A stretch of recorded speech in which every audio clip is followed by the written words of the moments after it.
En los primeros dos estudios vimos las enseñanzas bíblicas acerca a Dios, quién es Dios, el Todopoderoso, el Creador del mundo, y vimos el poder y la autoridad de su palabra, sin un aprecio de lo que es la palabra de Dios.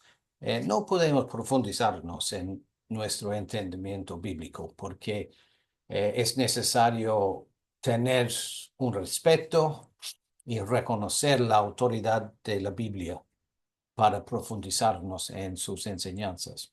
Hoy seguimos con el tema del hombre, quién es, cómo llegó a ser y por qué muere. ¿Qué pasó con el hombre? ¿Qué es el pecado?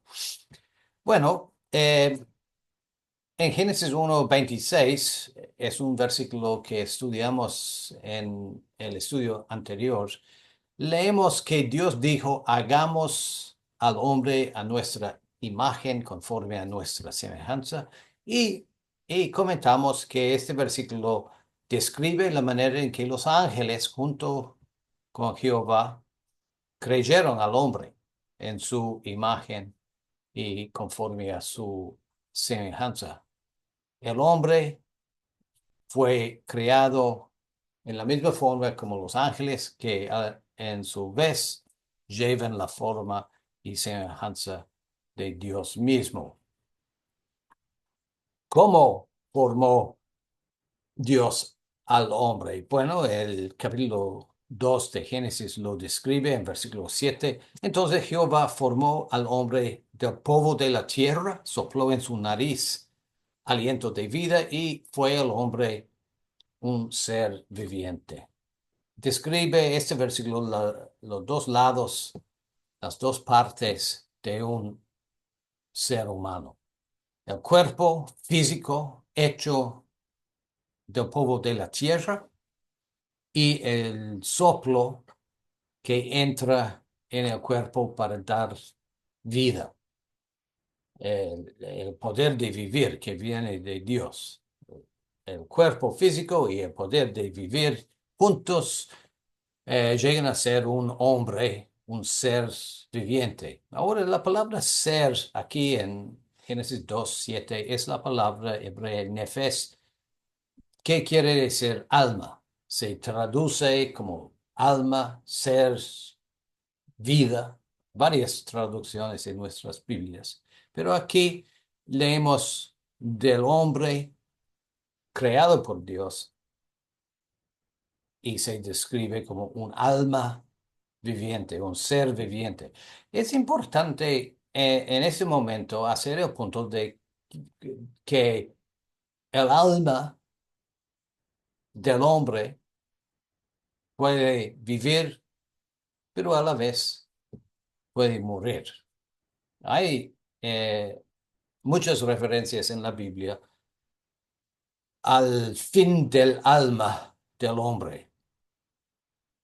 Todo el tiempo que se aparte para Jehová, dice número 6:6, un versículo que describe el papel de los sacerdotes en el Antiguo Testamento, no se acercará a persona muerta, a alma muerta.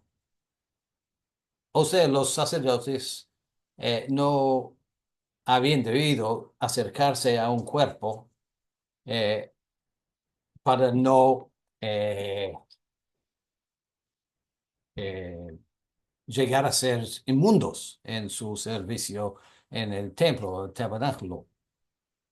Pero aquí lo que nos interesa es la frase, el alma muerta, la persona muerta, a diferencia al ser viviente en eh, Génesis capítulo 2.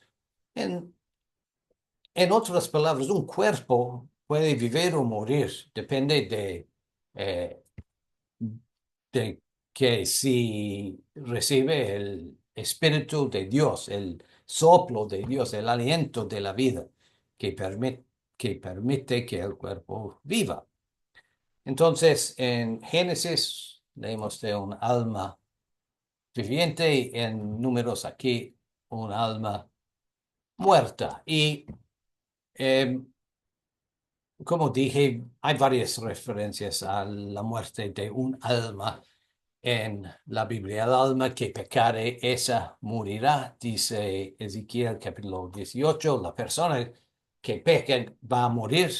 Y hay un versículo muy interesante en Mateo 16 que es unas palabras de Jesús que dicen así, todo el que quiera salvar su vida la perderá, y todo el que pierde su vida por causa de mí la hallará.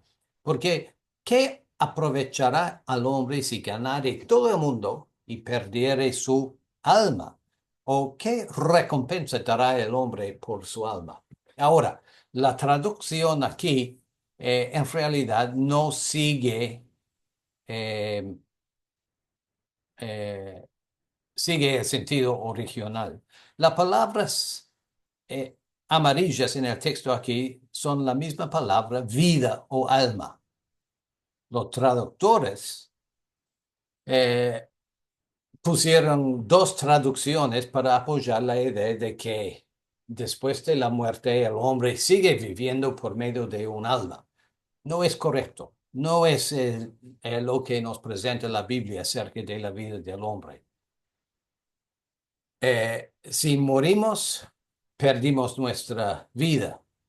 Solo por medio de Jesús podemos tener eh, esperanza de tomar de nuevo la vida por medio de la resurrección. El alma muere al final de la vida humana. Entonces, este versículo aquí en Marcos no habla de dos conceptos, a un lado la vida y al otro lado un alma inmortal. Sabemos que no se menciona un alma inmortal en toda la Biblia. Jesús está hablando de la vida y el hombre, cómo el hombre puede ganar o perder la vida. No tiene que ver con el concepto del alma tradicional. Estas dos citas en Job nos describen el proceso de la vida, basándose en los términos que encontramos en Génesis capítulo 2. El Espíritu de Dios me hizo, el soplo del Omnipotente me dio vida. La forma física, el soplo de Dios que nos da vida. Pero si Dios recogiese así su espíritu y su aliento, toda carne perecería juntamente. El polvo volvería al polvo. Entonces, la vida es un cuerpo con vida, aliento de vida que viene de Dios. Dios quita el aliento de vida y el hombre vuelve al polvo. Es un ciclo muy fácil de entender, no es difícil en ningún sentido. Y la realidad de la vida y la muerte y lo que ofrece la muerte o lo que pasa después de la muerte, cuando no hay vida, se describe en Eclesiastés capítulo 9. Los que viven saben que han de morir, pero los muertos nada saben, ni tienen más paga, porque su memoria es puesta en olvido. El amor, su odio, su envidia, fenecieron ya y nunca más tendrán parte en todo lo que se hace debajo del sol. Todo lo que te viniere al mano para hacer, hazlo según tus fuerzas, porque en el Seol a dónde vas. No hay obra, ni trabajo, ni ciencia, ni sabiduría. La muerte es un fin. No hay nada en la muerte, no hay vida después de la muerte. Así enseña la Biblia claramente, que cuando una persona muere llega a ser un alma muerta y no hay nada. En realidad, la Biblia describe la muerte, el estado de la muerte, como un sueño, los que duermen.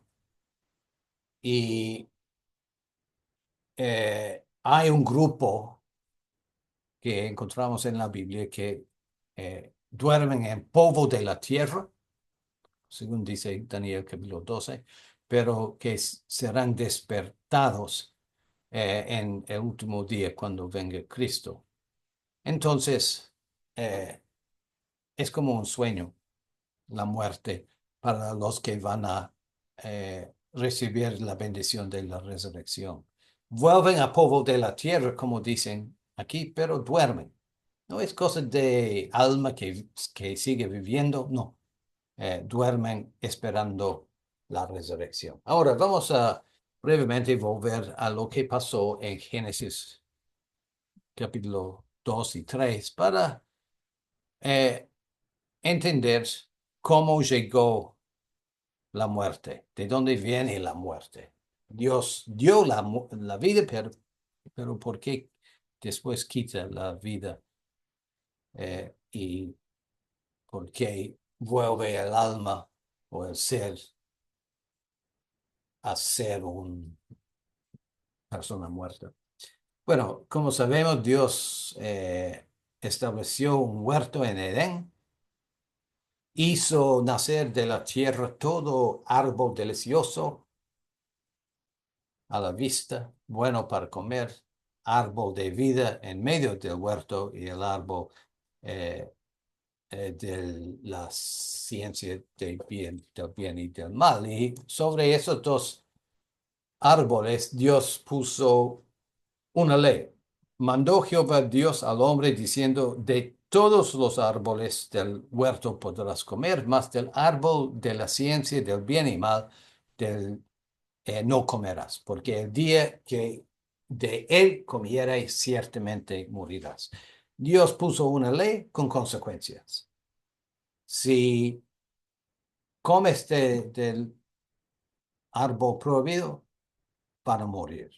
Dios dio esta ley a Adán antes de la creación de Eva y, y así vivieron en el huerto de Edén. Es importante entender el propósito de Dios en crear al hombre. Lo creó para encontrar en el hombre una persona o personas que de su propia voluntad quieren servirle a Jehová. Y a Adán y después a Eva les dio Dios un, un, una ley, no más, para probar su disposición hacia Dios, probar su voluntad a hacer la palabra de Dios, a obedecerle a Jehová. Entonces, esto es Dios que ríe en Adán y Eva y sigue buscándolo en nosotros también. Un corazón y una mente que quiere hacer las cosas de Dios, que quiere recibir su palabra y ponerla, su palabra y ponerla en práctica. ¿Qué pasó? Bueno, sabemos que Dios creó a Eva desde eh, la costilla de Adán para que no fuera solo. Y después llegamos a capítulo 3 y la historia de la caída, el pecado del hombre, la desobediencia de Adán y Eva. Importante al principio de Génesis capítulo 3 notar y identificar a los protagonistas del capítulo y el protagonista principal es la serpiente. La serpiente era astuta más que todos los animales del campo que Jehová Dios había hecho. Notamos de las palabras de este versículo que la serpiente se califica entre un grupo de la creación, entre los animales. La serpiente era más astuta que Adán, más astuta que los ángeles, no, más astuta que todos los animales. Entonces, la serpiente fue un animal con astucia, pero no andaba bajo la ley. Dios le había dado a Adán la ley de no comer del árbol. a la serpiente? No, entonces la serpiente no tenía ninguna responsabilidad moral hacia Dios y por eso andaba en el huerto observando y sacando conclusiones, algunas falsas, como veremos. Eh, Dijo a Eva, y conocemos la historia muy bien, dijo a Eva, si comes del árbol no morirás. Fue una mentira. Y después de esto, dice a Eva eh, como el árbol de la ciencia del bien y mal puede aumentar el conocimiento del hombre. Dios sabe, dice la serpiente, que en el día que comáis de él serán abiertos vuestros ojos, seráis como Dios, sabiendo el bien y el mal. Y por medio de las sugerencias de la serpiente, el ser humano se decidió a desobedecer la palabra de Dios o, en otras palabras, a pecar.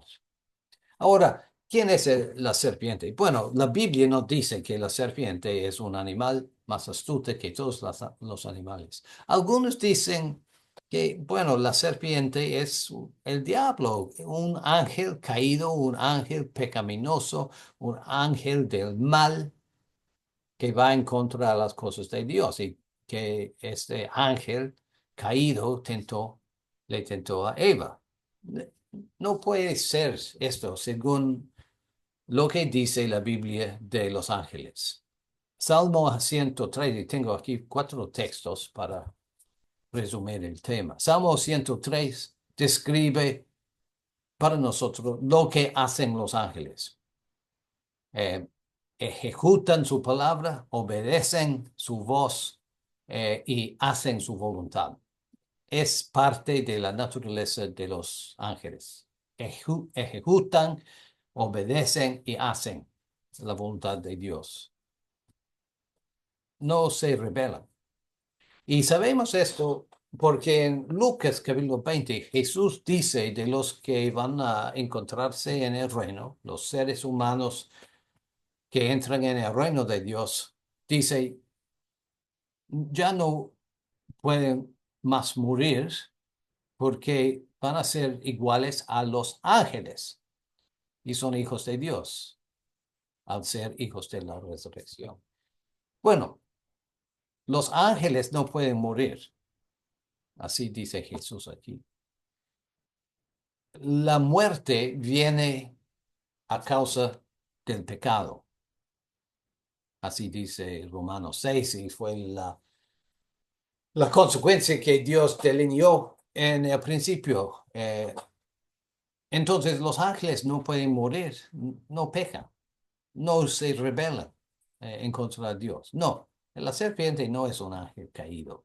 Y siguen hablando del papel de los ángeles, son espíritus ministradores enviados para servicio a favor de los que serán herederos de la salvación. Los ángeles son para, en realidad, nosotros, para ayudarnos y para dirigir el plan y propósito de Dios hacia su fin, su cumplimiento.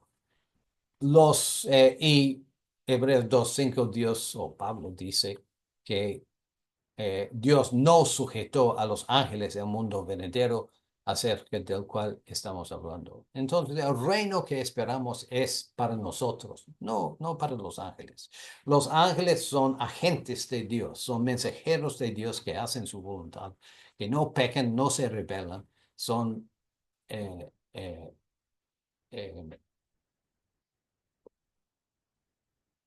eh, ministros, ministradores, como dice Hebreos 1, en el trabajo divino.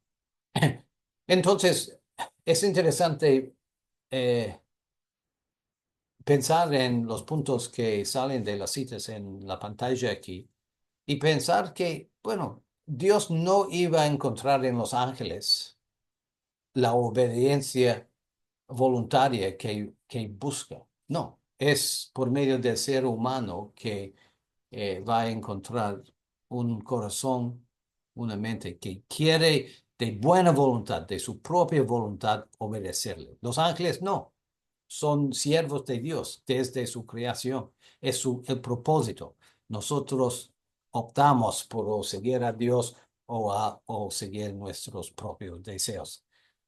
Así es la diferencia entre el hombre y los ángeles. Entonces, la mujer vio que el árbol era bueno para comer, agradable a los ojos, codiciable para alcanzar la sabiduría, y tomó de su fruto y comió, y dio también a su marido, el cual comió así como ella. Y así nació eh, los deseos humanos que están con nosotros hasta el día de hoy y que se describen en 1 Juan 2:16. Todo lo que hay en el mundo, los deseos de la carne, los deseos de los ojos, la vanagloria de la vida, no proviene del Padre, no, sino del mundo. Son del mundo en que vivimos y, bueno, eh, nació ese proceso por medio de la mentira de la serpiente, un animal eh, que andaba sin ley y dio una opinión de lo que observaba que fue errónea. Y fue después de esto eh, el proceso en las mentes de Adán y Eva que les llevaron al pecado. Y como les había dicho Jehová, la paga del pecado es muerte. El día en que comierais del árbol, ciertamente morirás. Dice Génesis. Bueno, aquí la paga confirma Pablo la ley del pecado y la muerte. La paga del pecado es muerte. ¿Y cómo llegamos a este proceso? ¿Cómo funciona el pecado y la muerte? Bueno, este versículo en realidad describe la fuente del pecado, que es la mente humana, el corazón humano. Cada uno es tentado cuando de su propia concupiscencia es atraído y seducido. Entonces la concupiscencia, después de que ha concebido, da a luz el pecado siendo consumado, da a luz la muerte. Entonces, su propia concupiscencia atrae a uno, después concibe y da a luz el pecado da a luz a la muerte. Jesús dice, en otras palabras, la misma cosa. Del dentro del corazón del hombre salen todos los malos pensamientos, los adulterios, fornicaciones, homicidios, hurtos, avaricias, maldades, engaño, lascivia, envidia, maldicencia, soberbia, la insensatez. Todas estas maldades de dentro salen y contaminan al hombre. Así el pecado. Es una lucha que tiene el hombre eh, y algo que nos trae a la muerte. En el Nuevo Testamento, Pablo describe nuestra relación al pecado y la muerte en versículos como Romanos 5. Por tanto, como el pecado entró en el mundo por un hombre y por el pecado la muerte, así la muerte pasó a todos los hombres por cuanto todos pecaron. El proceso, el ciclo del pecado y la muerte nació con Adán y Eva y heredamos este problema, esta naturaleza del pecado, esta naturaleza de la muerte, hasta el día de hoy. Pero la buena noticia es que hay salida de este ciclo de muerte. Así como en Adán todos mueren y nacimos todos nosotros a la familia de Adán, también en Cristo todos pueden ser vivificados. Entonces, el mensaje de la Biblia, el Evangelio, es una llamada a nosotros a cambiarnos de familia, de Adán a Jesús, y lo hacemos, como veremos en los estudios que siguen, lo hacemos por medio de la fe, por medio del bautismo, por medio de asociarnos con Jesús y llamarnos eh, familia, no de Adán, sino de Jesús. Entonces, ¿dónde está, oh muerte, tu aguijón? Bueno, ahora en el mundo vemos el dolor de la muerte por todos lados. Pero Pablo en 1 Corintios 15 habla del vencimiento de la muerte por medio de la obra de Jesús. Estamos en ese ciclo de pecado y muerte, de desobediencia y muerte. Pero Dios busca a personas que de buena voluntad recibe su ley, recibe su palabra y la, la hacen. Y por medio de Jesús y la gracia de Dios, podemos superar ese gran problema de la muerte. Y más bien que llegar a ser almas muertas, tenemos la esperanza de vida y vida eterna por medio de la resurrección. ¿Dónde, oh sepulcro, tu victoria? Ya que el aguijón de la muerte es el pecado y el poder del pecado la ley. Mas gracias sea dada a Dios que nos da la victoria sobre el pecado, la victoria sobre la muerte por medio de nuestro Señor Jesucristo.